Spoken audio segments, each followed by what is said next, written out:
Rachael and I'm here today to learn more about wool harvesting. Okay, Rachel, wakey wakey.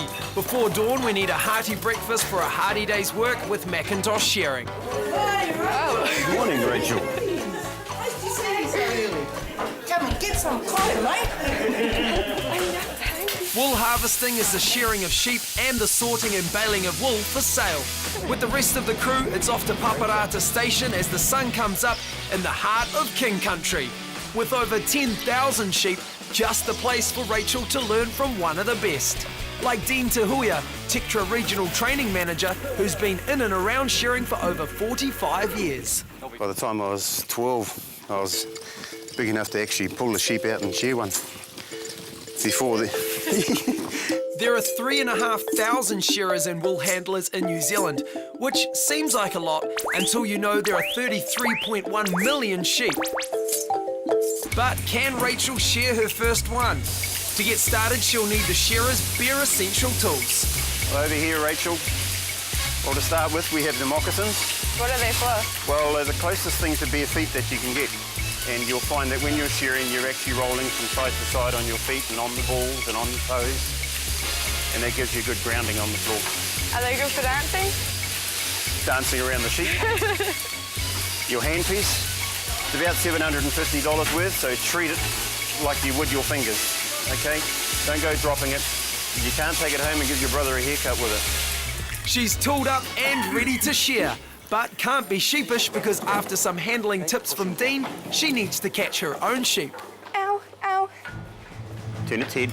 Right, now walk backwards over this way. Good one. Yay. That's right, straighten your back up. Yeah. And put the flank near the handpiece. Good girl. Bottom tooth.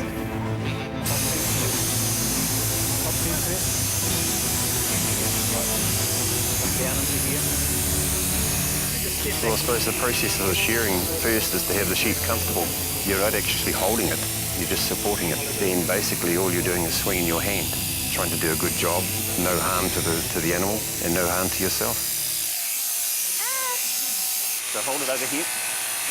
Right, now go through. Through what way? This way. I'll hit my hand, won't I? This way, please. And then when you get close to it, lift your hand up.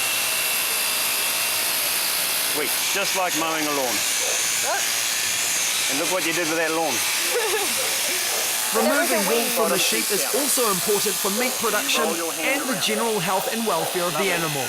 Normally when they finish doing their first sheep, they've got that buzz and they want to get back on and do another one and try and do it a bit quicker because the good shearers actually make it look so easy. And that's your first sheep. Congratulations. Thank you. Yeah, it's not the fastest I've seen, but you've all got to start somewhere. So how many sheep do people normally do in a day? During the main shear, they'd probably do 450 of these in a day. No problem. I beat it. With Rachel's first sheep shorn, she's found out how physical the job is, but how fit does it make a gun shearer? So does shearing keep you fit then? Oh, yeah. Keep it all toned up anyway. Little. Shearing can sharpen up your guns. And after sharpening the blades of a comb and cutter, it's time for Rachel to find out how to remove the wool safely from around the shearer. Okay, Rachel, what we're going to do, you're going to be taking the wool away from the piece as Dean's shearing it, so you're working in tandem with him. If you're going to put your fingers in there, they're going to chop it off, right? So we have to be careful when we take this out. We clear it away while his handpiece is away from me. So he's going up, and I'm in here with my hands safely away from the handpiece, all right?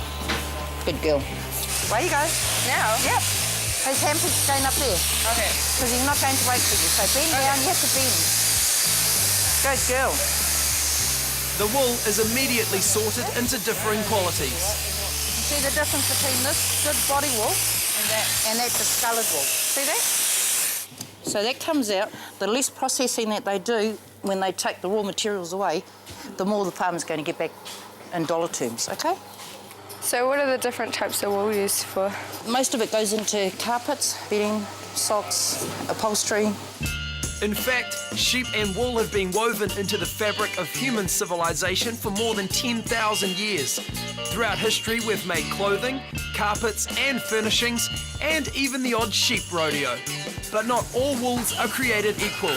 Rachel changes the mob of sheep to one with longer wool. Because this fleece is from longer wool, it stays together as a complete fleece and needs to be picked up in one clean sweep.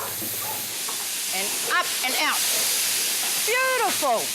When on the table, any off-type wools need to be removed before it can be processed further. So I guess you'd need a good eye for detail. Yes, you do need a good eye. It's harder than it looks. Another important process is blending, which combines different wool lengths and colour into a consistent line. Blending is like throwing snow, Rachel. Pick it up and play with it. Yep.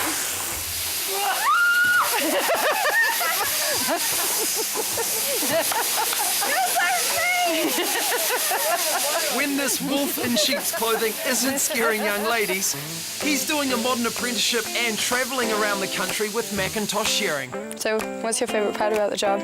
Sort of the lifestyle, like learning to shear and stuff like that, it's real enjoyable. Enjoyable? I found it pretty hard. Yeah, it's always hard when you first start. What's your crew like? Oh, it's good, you know, heaps of strong friendships and kind of like a big family, really. This big family McIntosh shearing is led by Eddie Parkinson. Been shearing for about 35 years, so probably doing about 1.2 mil, 1.3 million sheep anyway. Every crew has a crew leader responsible for keeping things running smoothly. Happy crew's a good crew. A bit of healthy competition amongst the team also helps keep things interesting. Man, they're really getting through these sheep. But look out, if another guy comes in, they'll just step up the pace. Really?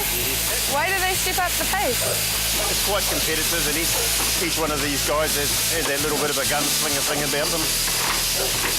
New Zealand has the world's largest shearing competitions and is the ultimate stage for most shearers. Wool handling is a good way to earn and save, as often accommodation and living costs are covered. Many shearers work year-round, including stints in Australia, Britain, Europe and North and South America. Our wool harvesters are seen internationally as being well-trained and very good at their job. But for now, Rachael is just happy to be part of the crew. If you're the type of person that enjoys hands-on stuff, this is the industry for you. But if you're a thinker as well, it helps as well because of the many technicalities that are involved in things. And basically, if you have the will to learn, then this is the place for you. Good girl. So, does Rachael still have the wool pulled over her eyes? Very proud of myself for shearing a whole sheep. I definitely consider this as a job. Rachael did really well. She's got a nice smile and she's quite happy to get her hands in there, and I think actually she enjoyed it a lot. The comments from all the other guys is that they thought she had shorn before, that she could bluff them, then it's not too bad. Because working in the wool harvesting industry is physical work, you'll need to be reasonably fit. There are no specific entry requirements to enter as a wool handler, although some employers prefer their employees to have completed a wool harvesting certificate. All training is gained on the job, so you can earn while you learn.